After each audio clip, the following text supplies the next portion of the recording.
স্বাগত আজকের বাংলাদেশে। আপনাদের সঙ্গে আছে আমি খালেদ মহিউদ্দিন। কেন কমানো যাচ্ছে না সড়ক দুর্ঘটনা, এই নিয়ে প্রশ্ন নানা পক্ষের। ডাকসু নির্বাচন হয়ে গেল, থামেনি আলোচনা। মাদক নির্মূল করাটাই বড় চ্যালেঞ্জ বলছেন স্বরাষ্ট্রমন্ত্রী। এসব নিয়ে সাম্প্রতিক এইসব বিষয় নিয়ে রাজনৈতিক পরিস্থিতি সহ আরও অনেক কিছু নিয়ে আজকের আলোচনা পথের ভুল ঠিক। কথা বলতে স্টুডিওতে আছেন বাংলাদেশের কমিউনিস্ট পার্টি সিপিবি সভাপতি মুজাহিদুল ইসলাম সেলিম, আছেন আওয়ামী লীগের সভাপতি মণ্ডলীর সদস্য আব্দুল মতিন খসরু, আছেন গণফোরামের নির্বাহী সভাপতি অ্যাডভোকেট সুব্রত চৌধুরী। স্বাগত আপনাদের। সেলিম ভাই, যে কোনো বিষয়ে যদি কোনো, যেমন নিরাপদ সড়ক চাই, এটা আন্দোলন করে কেন ঠিক করতে হবে এটা আমি বুঝি না। মানে নিরাপদ সড়ক নিশ্চিত করা তো রাষ্ট্রেরই দায়িত্ব, কিন্তু তারপরে এটি নিয়ে আন্দোলন করতে হচ্ছে। এটার পক্ষে বিপক্ষে নানা কথা শোনা যাচ্ছে। কেন কেউ রাস্তায় বসে থাকবে, আবার রাস্তায় বসে না থাকলেও কারো কথা কেউ শুনছে না, এবং নিয়মিতই মানুষ মারা যাচ্ছে, ছাত্ররা মারা যাচ্ছে, ছাত্রী মারা যাচ্ছে, অন্যরা মারা যাচ্ছে। এই আন্দোলনের এই যে দাবি আদায়ের যে আর কোনো সূত্র বা আর কোনো পথ নাই রাষ্ট্রের কানে কথা নেয়ার, এটিকে আপনি আসলে কিভাবে দেখেন? আমরা স্বাধীনতার 48 বছরের মাথায়, আর দুদিন পরে। এই প্রশ্নটা খুবই ইন্টারেস্টিং প্রশ্ন, এবং আমাকে যদি বলেন, আমরা খুব বিপদে থাকি যখন সামরিক আইন হয়। সামরিক কর্তারা বলে যে খবরদার, এখন মার্শাল ল, এখন রাজপথে নামা যাবে না। আর যখন আমরা আন্দোলন করে গণতন্ত্র প্রতিষ্ঠা করি, তখন গণতান্ত্রিক সরকার এসে বলে খবরদার, এখন গণতন্ত্র হয়ে গেছে, এখন রাজপথে নামা যাবে না, নামার প্রয়োজন নেই। তাহলে পরে রাজপথে নামার ব্যাপারটাই সবসময়ই এরকম হোক ওরকম হোক এক ধরনের বৈরী একটা অ্যাটিটিউড আমরা দেখি যে ক্ষমতাসীনদের পক্ষ থেকে সবসময় গ্রহণ করা হয়। এখন রাজপথে নামার ব্যাপারটা হলো, এটাকে বলে ফর্ম অফ স্ট্রাগল। এটা সংগ্রাম, এবং সংগ্রাম কি পদ্ধতিতে হবে এই দুইটা সমার্থক নয়। কিন্তু ট্রেডিশনালি এবং বাস্তবতার কারণে আমরা দেখি সমাজের ভেতরে যখন একটা বিভাজন হয়, সেই বিভাজনটা যখন ইচ্ছা নিরপেক্ষ হয়।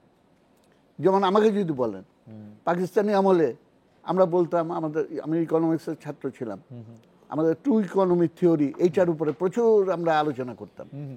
একই দেশের ভেতরে ওরা আর আমরা, এবং আমাদেরকে বঞ্চিত করছে, শোষণ করছে। এক দেশের ভেতরে দুই দেশ। আমাদের সমাজের ভেতরে এখন দুই স্পষ্ট বিভাজন। একদিকে 1% লুটেরা, আরেক দিকে হলো 99% শোষিত বঞ্চিত মানুষ। তো এই কন্ট্রাডিকশন থেকে আপনি মুক্ত হতে হলে পরে, যতদিন এই কন্ট্রাডিকশন থাকবে, তখন এই 99% পক্ষ থেকে কতগুলো কিন্তু অভিযোগ এবং তাদের জীবন যন্ত্রণা, যেটার তাগিদে তাদের সামনের দিকে আগানো ছাড়া সম্ভবপর নয়। দ্বিতীয় কথা হলো, ব্যক্তি হিসেবে এই ধরনের বিভাজিত সমাজে ব্যক্তি হিসেবে আপনি কখনো নিজের স্বার্থটাকে রক্ষা করতে পারবেন না।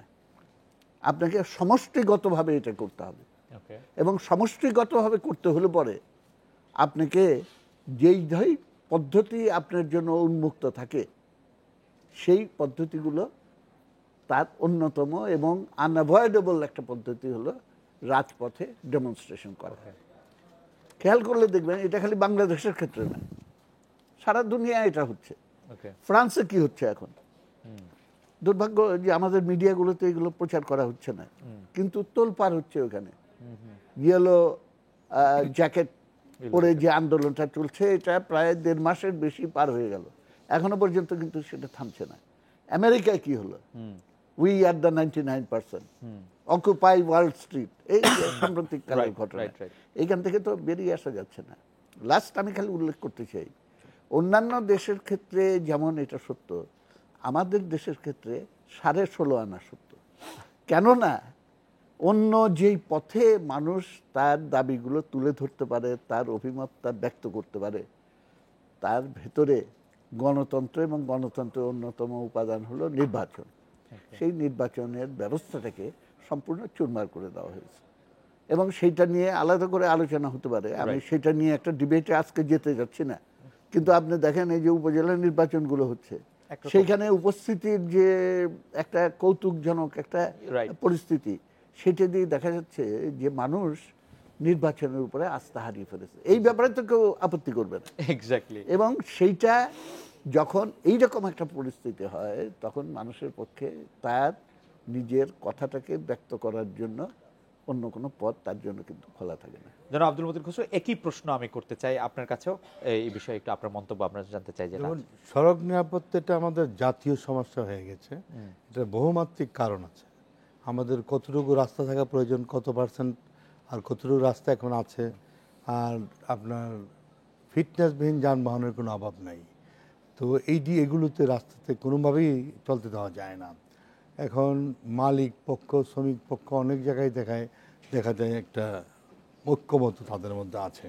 এখন প্রতিদিন গড়ে, আজকে আপনার দুর্ঘটনা গবেষণা ইনস্টিটিউটের একটা প্রতিবেদন দেখলাম, প্রতিদিন গড়ে 20 জন মানুষ বাংলাদেশের দুর্ঘটনায় মারা যাচ্ছে।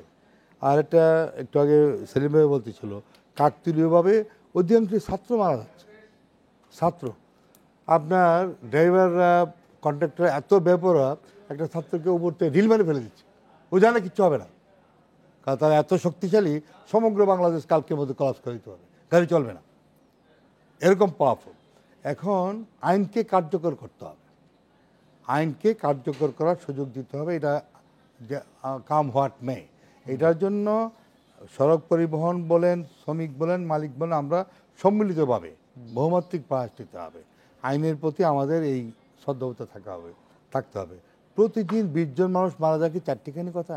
আজকে হবিগঞ্জের ঘটনা দেখেন, কিভাবে ছেলেটাকে মারছে, ফেলে দিল। আরে কিন্তু মানে যারা গাড়ি চালাচ্ছে, দেশি শ্রমিকরা এত পাওয়ারফুল, এর কারণ কি? তারা কি জানে যে তারা আসলে চাঁদা দিয়ে হোক বা অন্য না না, আগে মৃত্যুদণ্ড ছিল আপনার, তারা সাথে কমাতে পারে, বাড়াতে পারে। ওই দিন আবার আমরা বাড়িয়েছি 2018 সালে, আপনার সড়ক পরিবহন আইন 2018-তে বাড়িয়েছি, কিন্তু তারা ইচ্ছে করলে কমাই দিতে পারে, কালকে গাড়ি বন্ধ করে দেবে।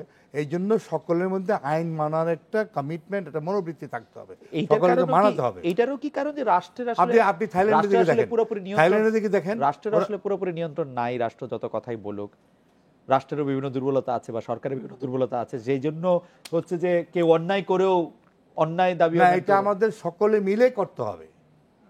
আপনার বাস মালিক, শ্রমিক, কোনো স্বার্থ, কোনো গোষ্ঠী, কোনো দল, এগুলি দেখতে হবে না।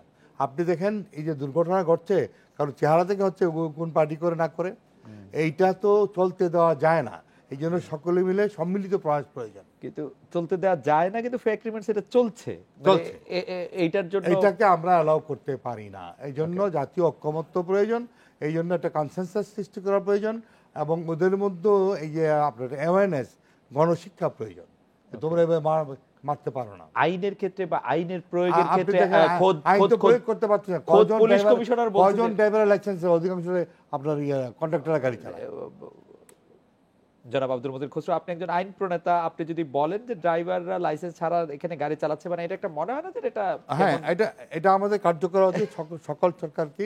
আমি নিষ্ঠুর বাস্তবটা বললাম। ওকে, জনাব আব্দুল মতিন খসরু, আমরা আবার আসবো আপনার কাছে। অ্যাডভোকেট সুব্রত চৌধুরী, এই বিষয়ে আপনি যদি একটু আপনার মন্তব্য করেন। ধন্যবাদ। খসরু ভাই, এখানে তো সরকারের একজন নীতি নির্ধারক এবং দলের সর্বোচ্চ প্রেসিডিয়াম মেম্বার, মন্ত্রী ছিলেন, যদিও এখন মন্ত্রী নাই, তারপরেও আমি মনে করি একজন প্রভাবশালী ব্যক্তি আমাদের রাজনৈতিক অঙ্গনে। তো উনি তো অনেক হতাশার কথাই বললেন আর কি।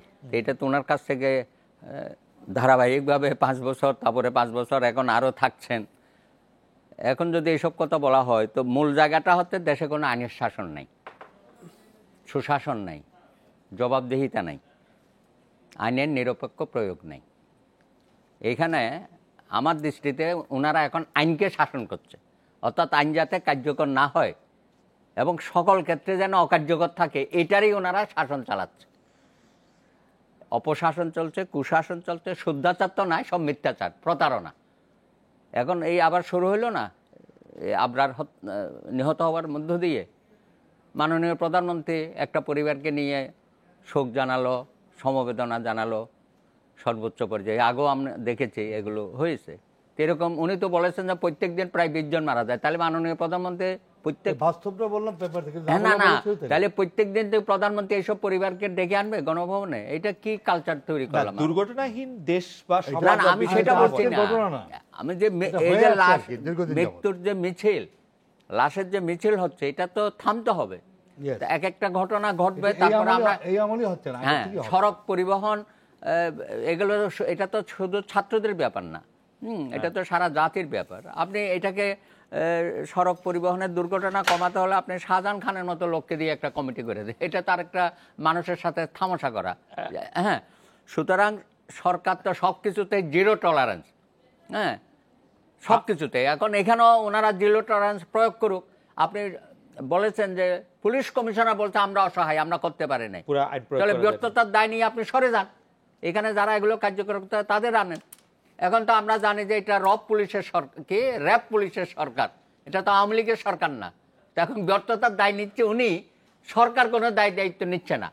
তো সেখানে আমাদের প্রশ্ন হবে সরকারে যারা থাকে তাদের দায়িত্ব সবার চেয়ে আগে, তার পাশাপাশি আমাদের জনগণ, সে কথাও উনি বলেছেন, হ্যাঁ তাদেরকে এইসব বিষয়ে সচেতন হওয়া, রাস্তা পারাপার।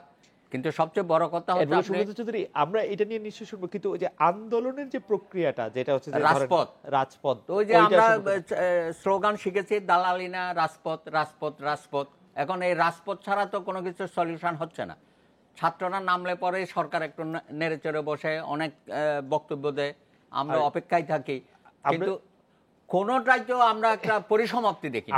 আমরা সেলিমের কাছে এটি আবার শুনবো, কিন্তু রাজপথে যখন আন্দোলনটি হয় তখন এটি শ্রমিক বনাম ছাত্র, ছাত্র বনাম শ্রমিক, এরকম একটা রং হ্যাঁ, বা রূপ সেভাবেই পেতে চলে পারে। যাচ্ছে আর কি। এইটা কি খসরু ভাই ঠিকই বলেছেন যে এখানে ছাত্রদের উপর আক্রমণটা বেশি হয়ে যাচ্ছে। হ্যাঁ, কথা হচ্ছে যে না, সাধারণ পরিবারে তো সব জায়গায় তো এই মৃত্যুর Okay. মুখে পতিত হচ্ছে, ফিটনেস বিহীন গাড়িগুলো চলতেছে, বাচ্চা বাচ্চা ছেলেরা লাইসেন্স বিহীন গাড়ি চালাচ্ছে, এগুলো তো আপনি এখানে আজকেও তো দেখলাম সকালে আলোচনা হিউম্যান হচ্ছে। হলার থেকে শুরু করে লেগুনা সব নাবালক ছেলেরা চালাচ্ছে, এগুলো পুলিশের নাগেটো। আপনি দেখেন এই পরিবহন খাতে মালিক কারা সেটা একটু সরকার Right. বের করুক। Right. আমরা তো জানি যে আইন শৃঙ্খলা বাহিনীর সদস্যরা হচ্ছে অধিকাংশ পরিবহন এবং এটা যেন খাতের তারা মালিক। এই ব্যবসাটা এখন পুলিশের হাতে চলে গেছে। কিভাবে হও হ্যাঁ, আপনি সবাই তালিকা মানে বের 5 করেন। বছর 10 বছর ধরে একই কথা বারবার বলছে যে বাচ্চা ছেলেরা এগুলি চালাচ্ছে, কিন্তু মনে হয় যে কেউ যেন দেখার নাই, দেখলে এটি দেখা যায়। আমি বলছি যে আইন শৃঙ্খলা বাহিনীর সদস্যরা এই পরিবহন খাতের ব্যবসার সাথে জড়িত হয়ে গেছে। এইটি অভিযোগ অবশ্য রয়েছে, কিন্তু এরকম মানে হ্যাঁ, সেটা তালিকা প্রকাশ করা হোক তালিকা পরিবহন প্রকাশ করা খাতের হাতে। রাইট। আমরা এটা বিরতি নিচ্ছি, যখন বিরতি থেকে ফিরবো যেন আব্দুল মতিন খসরু, এই সরকার এবার এসে মাদকের উপর জিরো টলারেন্স ঘোষণা করেছে, কিন্তু আমরা দেখেছি যে বিশেষজ্ঞরা বলেছেন যে ডিমান্ড থাকলে সাপ্লাই থাকবেই। এই ডিমান্ডটি কিন্তু ক্রিয়েট হয়েছে বা মানে আমি ক্রিয়েট করা হয়েছেও যদি বলতে চাই, এটি গত 10 বছরে, 12 বছরে বা 15 বছরে। তো এখন এই ডিমান্ডটা ক্রিয়েট করে যখন এটি সবাই এটি চাহিদা তৈরি হয়েছে, তখন এটি নির্মূলে ঘোষণা দেওয়াটাকে আপনি কি মনে করেন? আপনি ক্ষমতায় ছিলেন, আপনি 5 বছর আইনমন্ত্রী ছিলেন, 10 বছর আপনি সরকার পরিচালনা করেছেন, তারপরে আপনি এখন এসে মাদক নির্মূল করতে চাইছেন, যখন ডিমান্ড অলরেডি ক্রিয়েট করা হয়েছে, ডিমান্ড অলরেডি ক্রিয়েটেড, তখন এই সাপ্লাইটি বন্ধ করাটা আপনাদের জন্য কিরকম, সেটি আপনার কাছে প্রথমে জানতে চাইবো। অ্যাডভোকেট সুব্রত চৌধুরী এবং মুজাহিদুল ইসলাম সেলিম ভাই, আপনাদের মন্তব্য শুনবো আমরা। কেন এরকম মাদকের আগ্রাসন হলো এই 10 বছর, এটা প্রেক্ষিত তৈরি করলেন কিনা আপনারা? এই 10 বছর না, লোক সংখ্যা বাড়ছে, আর ছাত্রদের বেকারত্ব, যুবকদের হতাশা, আর আপনি একটা ভয়ঙ্কর ব্যাপার, এটা কোনো সরকার একার পক্ষে সম্ভব না। প্রায় ছেলে মেয়েরই অনেকেই খাচ্ছে, এরা নাকি হিরোইজম ফিল করে না। এখন আমাদের এটার প্রতিষেধক হলো আপনার গণসচেতনতা, positive role of the print and electronic media. খেলে কি হয়, পরিণতিটা কি হয়, এরা আপনাদের বাপ মা চেনে না, সত্য মিথ্যা চেনে না।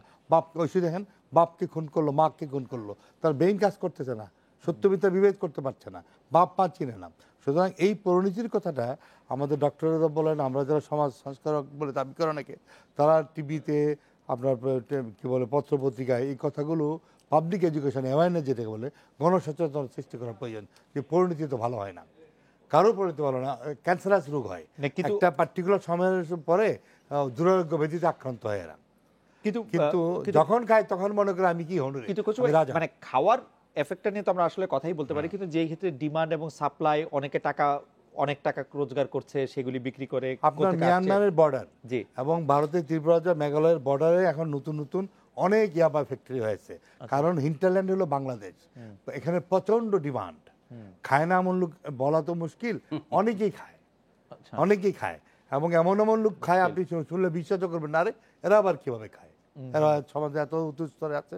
এই আমরা একটু সেলিম ভাইয়ের কাছে আসি। সেলিম ভাই, এই যে মাদকের বিরুদ্ধে একটা জিরো টলারেন্স বা এইটাকে আপনি আসলে কিভাবে দেখেন, এবং মাদকের জন্য একটা আদর্শ ভূমি তৈরি করা হয়েছে কিনা? এত না, আপনি প্রশ্নটার শেষ অংশটা দিয়ে এটার জবাবটা বোঝা যায় আর কি, যে ব্যাপারটা বিচ্ছিন্ন কতগুলো ঘটনার ভেতরে সীমাবদ্ধ না। মাদকের ব্যাপারটা যদি বলেন, এটা একটা সামাজিক ফেনোমেনাতে পরিণত হয়েছে। আর ব্যাপারটা খালি মাদক না, আপনি অপরাধী কার্যক্রম ক্রমাগতভাবে বৃদ্ধি পাচ্ছে সমাজের ভেতরে। এটা ক্রিমিনালাইজেশন, একটা ইংরেজি শব্দ ব্যবহার করলাম, সেইটার একটা প্রবল চাপ এসে পড়ছে এবং আমাদের দৈনন্দিন জীবনে আমরা সেটা দেখতে পাচ্ছি। এবং এই যে মনোজগতে তরুণ সমাজের এবং সকলের ভেতরে একটা হতাশা, একটা উদ্দেশ্যহীনতা, একটা আদর্শহীনতা এবং ভোগবাদ এবং প্রদর্শনবাদ, এই জিনিসগুলো লালিত হচ্ছে কিন্তু অর্থনৈতিক সামাজিক ব্যবস্থার কারণে। খেয়াল করলে দেখবেন, আমি সবাইকে, দর্শক শ্রোতা সবাইকে আমি অনুরোধ করব একটু ভাবার জন্য, যে পাকিস্তানি আমলেও কিন্তু এই ধরনের অপরাধ প্রবণতার সমাজ ছিল। কিন্তু আমরা যখন মুক্তিযুদ্ধ করেছিলাম, আমি তো নিজে হাতে অস্ত্র ধরে যুদ্ধ করেছি। আমাদের মুক্ত এলাকাগুলো, সবাই খবর নিয়ে দেখুন, আমি চ্যালেঞ্জ করে বলতে পারি, মুক্ত এলাকাগুলোতে কোনো মাদক ছিল না, মুক্ত এলাকাগুলোতে কোনো ধর্ষণ ছিল না, ধর্ষণ ছিল না, মুক্ত এলাকাগুলোতে চুরি চামারি হয়নি, কোনো অপরাধ ঘটার সুযোগ হয়নি। কেননা তখন মানুষের একটা জাগরণ ছিল। আমি আগের প্রসঙ্গতে ফিরে গিয়ে বলতে চাই যে আপনি খালি আইনের শাসন, এগুলো তো এসেনশিয়াল। আপনি ক্রিমিনালদের বিরুদ্ধে জিরো টলারেন্স আইন প্রয়োগ করা, এগুলো তো এসেনশিয়াল। কিন্তু সমস্তটা নির্ভর করে মানুষের জাগরণটাকে আপনি সঠিকভাবে সংগঠিত করে একটা ন্যায়ভিত্তিক সমাজের দিকে যেতে পারছেন কিনা, যেখানে আমরা সমস্ত মানুষকে উদ্বুদ্ধ করতে পারবো যে আমরা সমবেতভাবে একটা সুন্দর ভবিষ্যৎ দিকে যাত্রা করছি। তাহলে সেইখানে এবং যুবক বয়সে যেটাকে বলা যায় সেলফ এক্সপ্রেশনের একটা আকাঙ্ক্ষা প্রচণ্ডভাবে জেগে ওঠে। তাকে যদি একটা সংস্কৃতিমনা পথে, একটা সুস্থ পথে সেলফ এক্সপ্রেশনের সুযোগ যদি না দেন, তার ব্যক্তিত্বর বিকাশ এবং সেটাকে প্রকাশ করার একটা সঠিক পথ যদি না দেন, তাহলে অবধারিতভাবে সে অন্য জায়গায় যাবে। আপনি আরেকটা প্রসঙ্গ তুলেছেন, ডিমান্ড অ্যান্ড সাপ্লাই। রাইট, এইটা অনেকেই যুক্তি দিয়ে থাকে, কিন্তু এই যুক্তির একটা পার্ট তারা উল্লেখ করতে চায় না। তারা ডিমান্ডটা অ্যাজ ইফ ডিমান্ডটা আকাশ থেকে গায়েবী হিসাবে পড়ে। ডিমান্ডটা যে সাপ্লাইয়ের সঙ্গে যুক্ত কায়েমি স্বার্থবাদীরাই, তারা যে তাদের মেকানিজমের ভিত্তিতে, ম্যানিপুলেশনের ভিত্তিতে আর্টিফিশিয়ালি ডিমান্ড তৈরি করে, তার অজস্র প্রমাণ কিন্তু দেওয়া যাবে। একটা খালি আমি উদাহরণ না দিয়ে পারছি না। ব্রিটিশরা আমাদের এখানে যখন চা চালু করা শুরু করলো, এবং সেটার বিজ্ঞাপন ফেসবুকে আমি কয়েকদিন আগে দেখলাম, চায়ের উপকারিতা বড় সাইনবোর্ডে আছে। 1 নম্বর উপকারিতা হলো এইটার কোনো অপকার নেই। আরো কতগুলো বিনা পয়সায় চা দিত, সঙ্গে একটা ফ্রি বিস্কুট দিত। তারপরে যখন এটা অভ্যাস হয়ে গেল, তখন ওইটা ব্যবসার একটা হাতিয়ার হিসেবে পরিণত হলো। এই ডিমান্ডটা ক্রিয়েট করার সময় আমি একটু বলতে চাচ্ছিলাম, সরকারের পক্ষ থেকে আপনি দেখেন মাননীয় প্রধানমন্ত্রী Sheikh Hasina zero tolerance declare করেছে। আপনার জঙ্গিবাদ, সন্ত্রাস, মাদক আমরা অনেকটা নিয়ন্ত্রণ করে ফেলেছি। আমাদের দেশে জঙ্গিবাদ উত্থান করে নাই। একটা জিনিস আমি সীমান্ত এলাকার প্রতিনিধি হিসেবে বলি, আমাদের দেশের পিপল, জনগণ কিন্তু সাপোর্ট করে না এই যে আপনার ভারত থেকে, মিয়ানমার থেকে ইয়াবা আসতেছে মাদক। কিন্তু অন্য অন্য বিষয়, শাড়ি টাড়ি লুঙ্গি টুঙ্গি যখন আসতো, মশলা টশলা, তখন পাবলিক এটা টলারেট করতো। এখন কিন্তু কারা কারা এটা স্পার্লিং করে সমাজ কিন্তু জানে। এটা একটা মহলের ব্লেসিংসে হয়তো হয়। আপনি শুনে আশ্চর্য হয়ে যাবেন, সীমান্ত এলাকায় যে ওসি সাহেবরা পোস্টিং হয়, কোনো কোনো এলাকায় আমরা শুনতে পাচ্ছি জনপ্রতিনিধি হিসাবে 15 লক্ষ 20 লক্ষ টাকা ঘুষ দিয়ে এক থানায় আসে। এই টাকাটা তুলবে কোত্থেকে? এটা বাস্তবতা, নিষ্ঠুর বাস্তবতা। আমি যেটা বলতে চাচ্ছি, জনপ্রতিনিধিরা যদি এই নিষ্ঠুর বাস্তবতা, আমি শেষ করি না, আমার লাইনটা বলতে দেন। হতাশার ব্যাপার না, এটা কমিটমেন্ট আমাদের সরকার আছে, যেটা আজকে দিন ছেলে মেয়েদের খেলাধুলার ব্যবস্থা নাই, খেলার মাঠ নাই, স্পোর্টস নাই, কালচারাল অ্যাক্টিভিটিস নাই। আর সন্ধ্যার সময় বসে 5 জন ছাত্র নদী পারে বসে, আরে কিরে ভাই, কয় এটা খাবে, তারপরে বাজার থেকে গরুর মাংস অর্ডার দিয়ে রাখছে, খাবে। এইটা বাস্তবতা। চোখ বন্ধ করে সরকারকে চোখ দাগ কিন্তু বলতে খুশি হবে না। আপনার কি একবারও মনে হয় না যে এই যে 15 লক্ষ টাকা ঘুষ দিয়ে যিনি সীমান্ত এলাকায় ওসি যাচ্ছেন সেইটা টাকার পার্ট একটু আপনিও? না, এটা এটা এটা অন্য ব্যাপার, এটা অনেকেই জানে, এটা নিয়ে বলবে না কেউ। হ্যাঁ। আমি বললাম সমাজকে সচেতন করা প্রয়োজন। Okay. ওই ওসি কি বলে জানেন? হ্যাঁ। স্যার আমি আমার থেকে যে টাকাটা নিল, টাকাটা উঠবে কিভাবে? আমি কি বাবার সম্পত্তি বিক্রি করে নেব? এটা সব ওসিরা, Okay. সব এসপিও না। মানে- আমি আপনাকে যেটা বলতে চাচ্ছি, মাদক যদি নির্মূল করতে হয় তার জন্য আমাদের ছেলে মেয়েদের জন্য বিকল্প একটা ব্যবস্থা করতে হবে। তাদের অ্যামিউজমেন্টের জন্য খেলাধুলা বলেন, কালচারাল অ্যাক্টিভিটিস বলেন, গান সঙ্গীত, এগুলো তো নাই। ওকে, ফ্যান্টাস্টিক। সেলিম ভাই আপনি না, যদি আমি একটু ছোট করে বলছিলাম বলেন। যে সমাজের ভেতরে একটা মৌলিক কন্ট্রাডিকশন যদি থাকে, হ্যাঁ হ্যাঁ, তাহলে পরে সেইটাকে আপনাকে স্ট্রেট ফেস করতে হবে। আচ্ছা। আপনার দুই নৌকায় পা দিয়ে চলতে পারবেন। একটা উদাহরণ দিই, এই গত নির্বাচনের আগে আগে মাননীয় প্রধানমন্ত্রী, তার আমি মঙ্গল কামনা করি এবং আমার সঙ্গে সম্পর্ক ব্যক্তিগত খুবই ভালো। আমি খেয়াল করলাম তিনি বললেন যে দুর্নীতির ব্যাপারে আমি জিরো টলারেন্স নীতি প্রয়োগ করিব। তারপরে এই বক্তৃতায় তিনি বললেন, আপনাদেরকে বলছি বিএনপির কাছ থেকে টাকা নেবেন, নৌকা মার্কায় ভোট দেবেন। তাহলে পরে কথাটা কি দাঁড়ালো? কথা বলছেন, ওর জন্য এই যে কন্ট্রাডিকশনের পরিপ্রেক্ষিতে আপনাকে স্ট্রেইট ওয়েতে না। ক্ষমতায় থাকতে পারি আর না পারি, বঙ্গবন্ধুর মতো বলতে হবে যে আমি প্রধানমন্ত্রিত্ব চাই না, আমি মানুষের অধিকার প্রতিষ্ঠা করতে চাই। তাহলে পরে আমি কোনো অবস্থাতে আমার ক্ষমতা যদি চলেও যায়, তবুও আমি ন্যায় নীতি এই সিন্ডিকেট, ক্রাইম সিন্ডিকেটের কাছে আমি কিছুতেই আত্মসমর্পণ করব না। অ্যাডভোকেট এটা সুব্রত মাননীয় প্রধানমন্ত্রী করেন না। অ্যাডভোকেট সুব্রত চৌধুরী আপনার কাছে। সারেন্ডার। না, কত তো এখানে রাজনৈতিক সততার অভাব আমি দেখছি। এখন মাদক যে সমাজে এটা ব্যাপকভাবে ছড়িয়ে গেছে, তরুণ সমাজের ভবিষ্যৎ, আমরা সবাই অরিড এইসব বিষয় নিয়ে। প্রশ্নটা হচ্ছে, যেভাবে জিরো টলারেন্সের নামে 200-250 লোককে ইতিমধ্যে ক্রস ফায়ারে হত্যা করা হলো, বিচারহীনতা তো আরেকটা উজ্জ্বল দৃষ্টান্ত বাংলাদেশে সৃষ্টি হয়ে গেল। এটা একটা অপসংস্কৃতি আমাদের দেশে চালু করলো, তাতে কী লাভ হইল? দিন দিন তো এটা আরও বাড়ছে। এখন ইয়াবা সম্রাট বদিকে আপনি জামাই আদরে রাখবেন, ওই সৌদি আরবে কিছুদিন পাঠিয়ে দেবেন, আবার আইনা তার বউকে নমিনেশন দেবেন, আবার মহড়া দিয়ে তার লোকরে নিয়ে নেবেন, আবার রাজনৈতিক প্রতিহিংসাবশত তার সাথে যারা কন্টেস্টিং তাদেরকে হত্যা করে। এগুলো তো শুধু একটা টেকনাফ না, না না, অ্যাডভোকেট সুব্রত চৌধুরী, এইটি যখন সারা বাংলাদেশে কিন্তু এই ধরনের ঘটনা ঘটছে। এইটি যখন আমরা বদি সাহেবকে জিজ্ঞেস করি, তো বদি সাহেব বলে যে সবই হচ্ছে তার বিরুদ্ধে অপপ্রচার বা প্রচারণা। না, সেগুলো- আমরা কি আদালতে তার মামলাগুলো হ্যাঁ, একটু আদালতে পরীক্ষা আছে, করে তার দেখেছি? মামলাতে কনভিকশনও আছে, সে হয়তো এখন এতে বেইলে আছে, সোন। আমি বলছি যে এখানে রাজনৈতিক সদিচ্ছার অভাব, সততার অভাব। আমরা কতগুলো চমকপ্রদ কথাবার্তা বলি, হ্যাঁ, জনগণকে এই যে রাজনৈতিক বিমুখতা, হ্যাঁ, তরুণ সমাজ, হ্যাঁ, সমস্ত দোষ তাদের উপর চাপাচ্ছি। কিন্তু গডফাদার যারা, এই গডফাদার মধ্যে আইনশৃঙ্খলা বাহিনীর লোকজন আছে। এই পর্যন্ত কতজন আইনশৃঙ্খলা বাহিনী এই ঘটনার সাথে জড়িত? আপনি কদিন আগে চট্টগ্রামের একজন জেলার, হ্যাঁ, তার কাছ থেকে ডেপুটি জেলার। এগুলো তো প্রতিনিয়ত। এমনকি আমি দেখেছি পুলিশের মধ্যে পুলিশ মিথ্যা মামলা দিয়ে এইসব মাদক মামলায় জড়িত করছে, নিজেদের মধ্যে, কলিগদের মধ্যে। এই মামলাও আমরা পাচ্ছি। সুতরাং একটা সারা বাংলাদেশে একটা বিশৃঙ্খলা পরিবেশ সৃষ্টি হয়ে গেছে।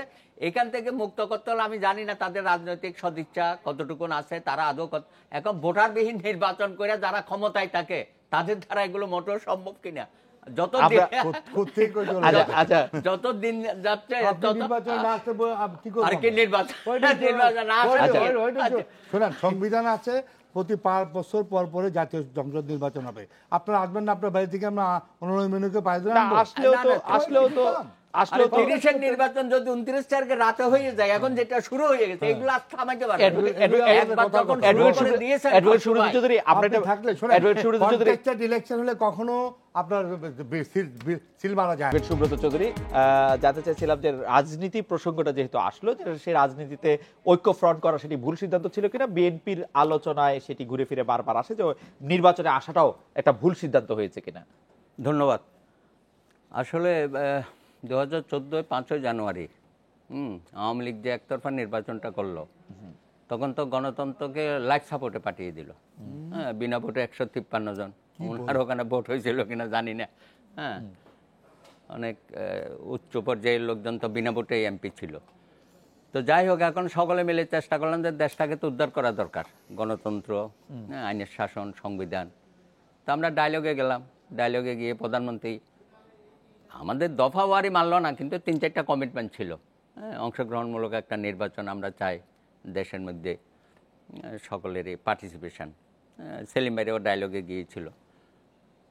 তো যাই হোক, এখন যে নির্বাচনটা 30 তারিখে নির্বাচন, 29 তারিখে একদম বুঝতে পারলাম না, আমাদেরকে তো মাঠেও নামতে দেয় নাই, এবং সমস্ত নির্বাচন পরিচালনা করছে প্রশাসন এবং আইনশৃঙ্খলা বাহিনীর সদস্য। এবার রাতে যে ভোট টোট মারছে এগুলো সব থানার লোকজন গিয়ে মারছে। একটু পিছনে যদি জিজ্ঞেস এখন- জানতে চাই যে এখন- আপনারা যখন সংলাপ করেছেন আপনাদের একটি দাবিও মেনে নেওয়া হয় না, তারপর উনি তো আপনারা বলছেন নির্বাচন আমি বঙ্গবন্ধুর কন্যা, আমি কোনো কারচুপির নির্বাচনে জিততে চাই না, আমি দলীয় সরকারের অধীনে সুষ্ঠু নির্বাচন হবে এটা প্রমাণ করে দেখাবো বিশ্বকে। উনি তো এইসব কথা অন্তত মিনিমাম বঙ্গবন্ধুর কন্যার কথাও বলে, যখন উনি একটা কমিটমেন্ট করে, সেটা যখন আমরা আবার পাবলিকলি বলি জাতিকে, ওনার অনুমতি নিয়েই আমরা বলেছিলাম, কিন্তু বাস্তবতা তো উল্টাটা হয়ে গেল।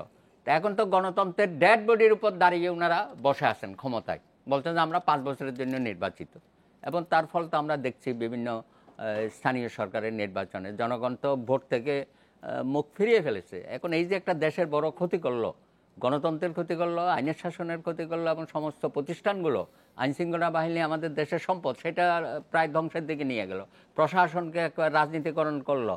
এখন তো বিচার বিভাগের উপর একটা যদি নষ্ট হয়, আপনারা কি আসলে নিজেদের দায় একটু দেখেন? যেমন মনে করেন গণফোরাম সভাপতি ডক্টর কামাল হোসেন বললেন যে জামায়াতকে যে আসলে নমিনেশন দেওয়া হবে সেটি তিনি জানতেন না, তারপরে আরো মানে বিএনপি আসলে সংগঠিত ছিল না, বিএনপির মনোনয়ন সেগুলো তো কিছু সমালোচনা আপনি এবং করতেই রাজনীতিকে পারেন। ছেড়ে আমরা তো জাতীয় ঐক্যের ফ্রন্টটা করেছিলাম বিএনপি সহ আরো কয়েকটা দল, জি, সেখানে- জামাতের সাথে না। Right. তো যাই হোক, এখন রাজনীতি চলার পথে কিছু ভুল ত্রুটি হয়তো সকলেরই থাকে, কিন্তু জাতীয় ঐক্য ফ্রন্টটা গঠন করার মধ্য দিয়ে জাতির মধ্যে যে আশা-আকাঙ্ক্ষা সৃষ্টি হয়েছিল যে হয়তো আমরা একটু ভালোর দিকে অগ্রসর হতে পারবো, এখানে একটা গণতন্ত্রের আমরা পথে আবার হাঁটতে পারবো, কিন্তু সেই জায়গাটাই আওয়ামী লীগ যে একেবারে ধ্বংস করে দিল, এখানে আমাদের দুঃখটা। কিন্তু আমরা তো সুযোগটা সৃষ্টি করে দিয়েছিলাম যে সকলকে নিয়ে নির্বাচনে যাওয়া, কিন্তু সরকার বা আওয়ামী লীগ সেটা বুঝলো না, তারা ভুল পথে পরিচালিত হলো। যে কারণে আজকে গণতন্ত্র, আমি তো বলেছি যে গণতন্ত্র এখন ডেড বডি, এই ডেড বডির উপর দাঁড়িয়ে খসরুভাইয়ের এখন মানে যে দেশে এটা একটা সোনার পাথর বাটি হলো কেন, যে দেশে মানে পাবলিক টেলিভিশনে লাইভ বলা যায় গণতন্ত্র একটি ডেড বডি, সেই দেশে কি আসলে গণতন্ত্র ডেড বডি হয়? না, আমি কথা বলছি, হ্যাঁ, তো কথা বলার জন্য আমার বিরুদ্ধে তো কত রকমের ব্যবস্থা করা যেতে পারে।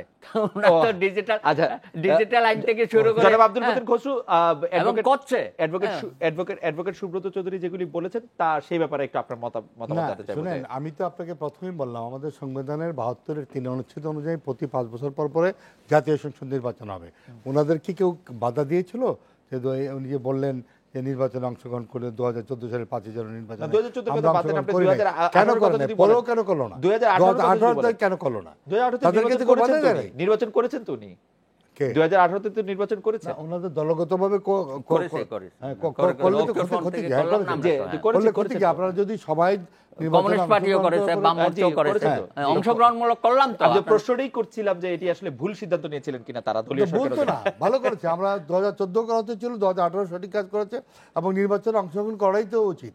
এবং করে আপনাদের তো কিছু প্রতিনিধি এখনো আছে, তাদেরকে আবার যেতে বাধা দিচ্ছেন ওনারা, যাবেন না। সুলতান মোহাম্মদ মঞ্জুর ভাই আমাকে বাধা দিচ্ছে, আপনি না আসতে পারেন, বাধা দিচ্ছেন কেন? নির্বাচনটি ভালো হয়েছে কিনা, মানে আমরা মনে করি খুব ভালো হয়েছে নির্বাচন। কারণ নির্বাচন যদি পার্টিসিপেটরি হয়, অংশগ্রহণমূলক হয়, তখন কেউ কারচুপি করতে পারে না। আমার সারা জীবনের অভিজ্ঞতা, আমি তো 7বার নির্বাচন এইভাবে কথা বলেন। অ্যাডভোকেট আব্দুল মতিন খসরু, আপনার কথাটা কিন্তু আমি দুভাগে ভাগ করি যে প্লিজ আপনি যদি এইটার একটু জবাব দেন। নির্বাচন যদি পার্টিসিপেটরি হয় তাহলে কেউ কারচুপি করতে পারে না। এবারে নির্বাচনটি কি পার্টিসিপেটরি হয়েছে? আমি মনে করি হয়েছে। তার মানে কোনো কারচুপি হয় নাই? আমার তো মনে হয় না। নির্বাচনে পার্টিসিপেট, এই নির্বাচন একটি অংশগ্রহণমূলক নির্বাচন হয়েছে এবং এতে কোনো কারচুপি হয়নি, এটি বলছিলেন জনাব আব্দুল মতিন খসরু। আর গণতন্ত্রের মৃতদেহের উপর আমরা দাঁড়িয়ে আছি বলছেন অ্যাডভোকেট সুব্রত চৌধুরী, আপনার মতামত একটু শুনতে চাই। অংশগ্রহণ নির্বাচন বলতে আমরা কি বুঝি? এটা খালি রাজনৈতিক দলগুলো ক্যান্ডিডেট দিলেই এটা অংশগ্রহণমূলক হয়, নাকি জনগণ যাদের ভোটের অধিকার আছে তারা সঠিকভাবে নির্ভয়ে শান্তিপূর্ণ এবং খোলামেলা পরিবেশে মনের ইচ্ছা অনুযায়ী ভোট দিতে পারছে কি পারছে না, সেইটার উপরে আমরা অংশগ্রহণমূলক কি অংশগ্রহণমূলক নয় সেইটা আমরা বিচার করব। এবং সব দিক থেকে বিবেচনা করলে এইবার নির্বাচনের নামে যেটা হলো, আমি আগেই বলেছিলাম ঘটনার আগে যে এইবার দেখবেন একটা ঐন্দ্রজালিক ইলেকশন হবে, কারচুপি হবে। জুয়েল আইচের ম্যাজিকের মতো, কেউ টের পাবে না কিন্তু হয়ে যাচ্ছে আর কি। এবং ইলেকশনের ডেট 30 তারিখে না 29 তারিখে, এইটা যে প্রসঙ্গটা বলা হলো, পাবলিক পারসেপশনে এবং যারা ডিটেলসে তৃণমূলের ঘটনাবলীর সঙ্গে জড়িত তারা পরিষ্কারভাবে একই ধরনের রায় এই প্রসঙ্গে দিচ্ছে। শুধু তাই নয়, আমাদের প্রধান নির্বাচন কমিশনার তিনি বলেছিলেন এত সুষ্ঠু নির্বাচন আর হয়নি, এবং রাত্রেবেলা ভোট দেওয়া হয়েছে, এটার কোনো সত্যতা খুঁজে পাওয়া যায় না।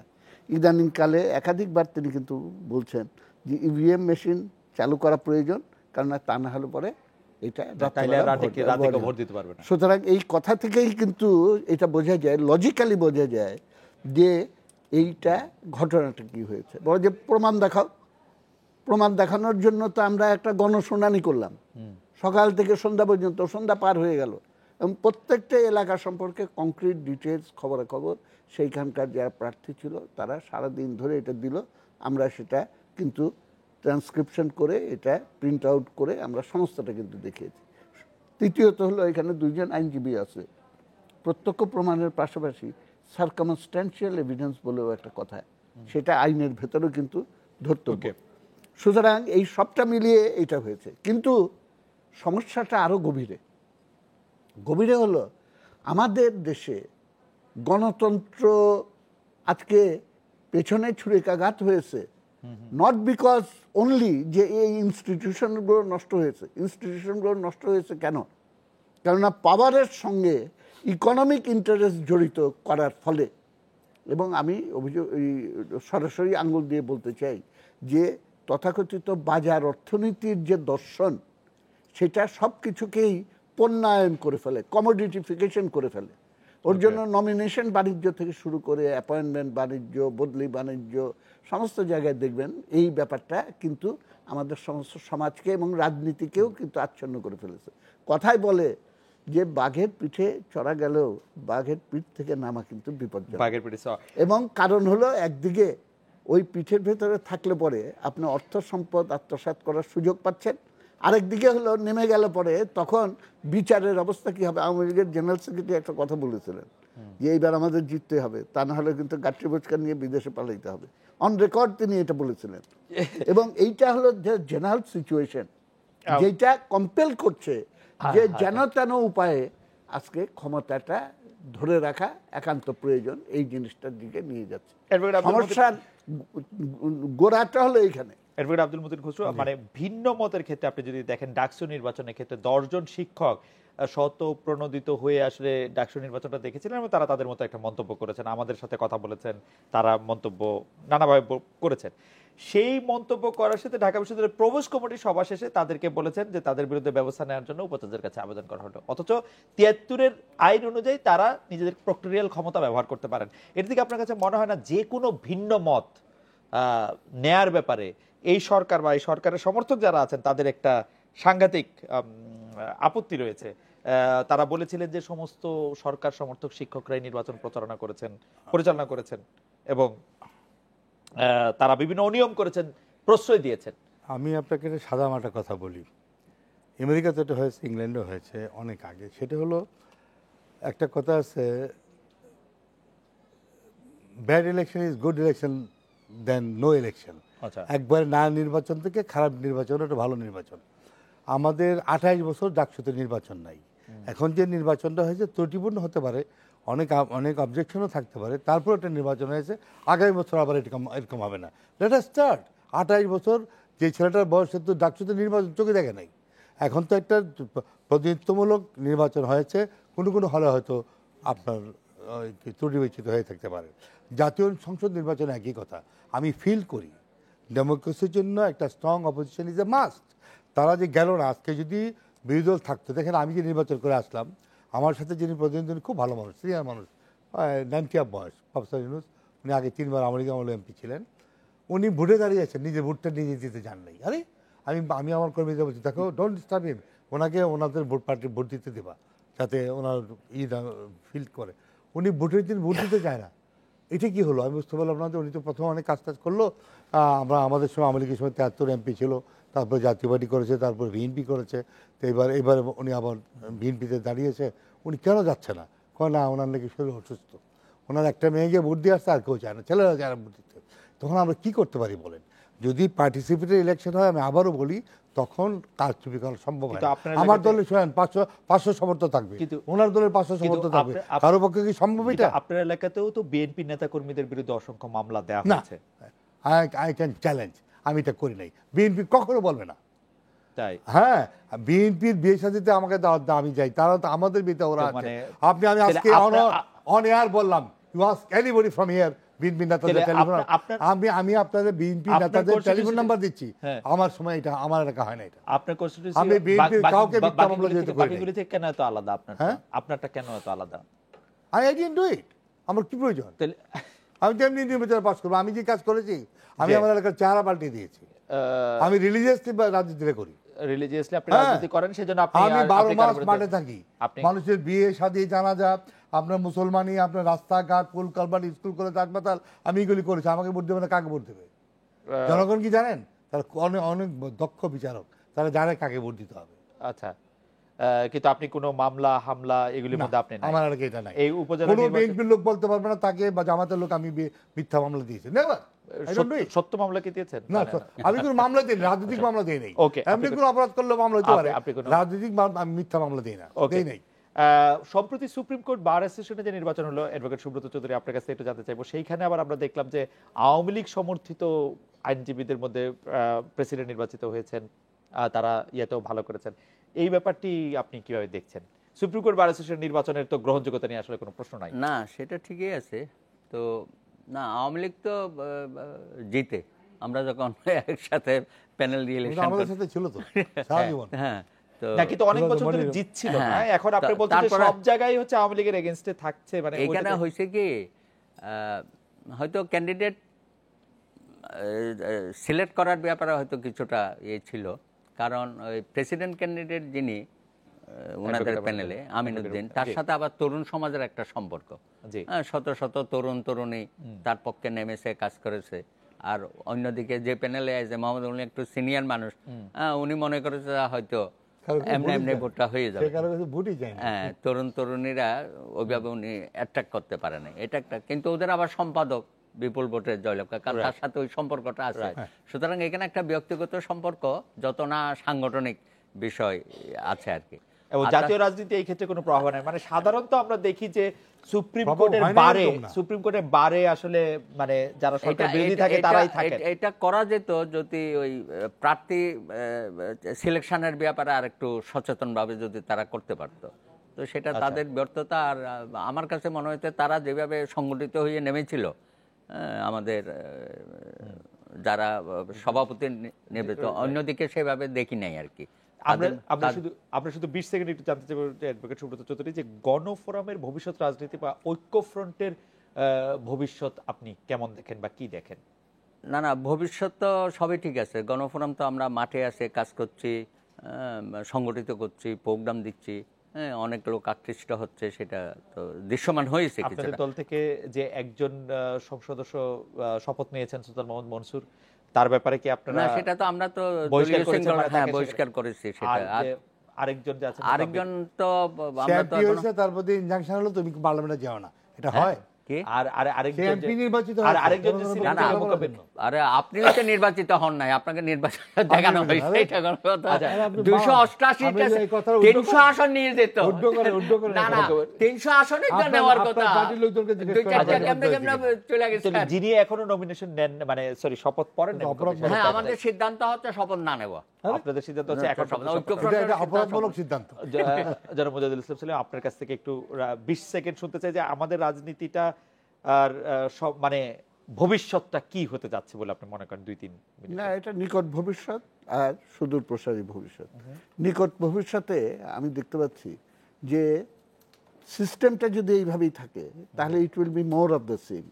ওকে, এমনকি আওয়ামী লীগের পরিবর্তে বিএনপি যদি আসে তাহলে বিএনপির রাজত্ব তো মানুষ দেখেছে, কারণ এটা পুরাটাই হলো লুটেরা ধনিকদের শোষণের দর্শনের উপর ভিত্তি করে পরিচালিত। এইখান থেকে বের হয়ে আসার জন্য একটা জাগরণ অবধারিত। আমাদের মুক্তিযুদ্ধ এখনো শেষ হয়নি, এবং মুক্তিযুদ্ধের ধারায় আবার দেশকে ফিরিয়ে নিতে পারলে, যেখানে ব্যক্তির স্বার্থ এবং সমষ্টির স্বার্থ এইখানে যে দ্বন্দ্বটা বিরাজমান, সেই দ্বন্দ্বটাকে আমরা নিরসন করে আমরা জাতীয় গর্ববোধ থেকে জাতীয় মুক্তির ধারা এই দেশকে নিয়ে যেতে পারবো। এবং সেটা সময় নেই। ভিশন, আমি এক কথাই বলতে চাই, ভিশন মুক্তিযুদ্ধ ৭১, Okay. এইটাকে অবলম্বন করে একটা বাক্য আমাদের শুনতে হবে, এগিয়ে যেতে একটা হবে। বাক্য। জননেত্রী শেখ হাসিনার নেতৃত্বে বাংলাদেশ আজকে অর্থনৈতিক সামাজিকভাবে অনেক উন্নতির আসলে উন্নয়ন আসলে পৌঁছেছে। এইটা প্রশংসার দাবি রাখে, সবাই স্বীকার করবে। সেটাই। আমাদের পার ক্যাপিটা ইনকাম, আমাদের রিজার্ভ, খুচরো আমাদের হাতে সময় নেই। আমরা আপনারা ধন্যবাদ জানাই, শেষ করতে হচ্ছে। জনাব আব্দুল মতিন খসরু, জনাব মুজাহিদুল ইসলাম সেলিম এবং জনাব সুব্রত চৌধুরী, আপনাদের অনেক ধন্যবাদ। এই ছিল আজকে বাংলাদেশে দেখা হচ্ছে আগামীকাল এই সময়। শুভরাত্রি।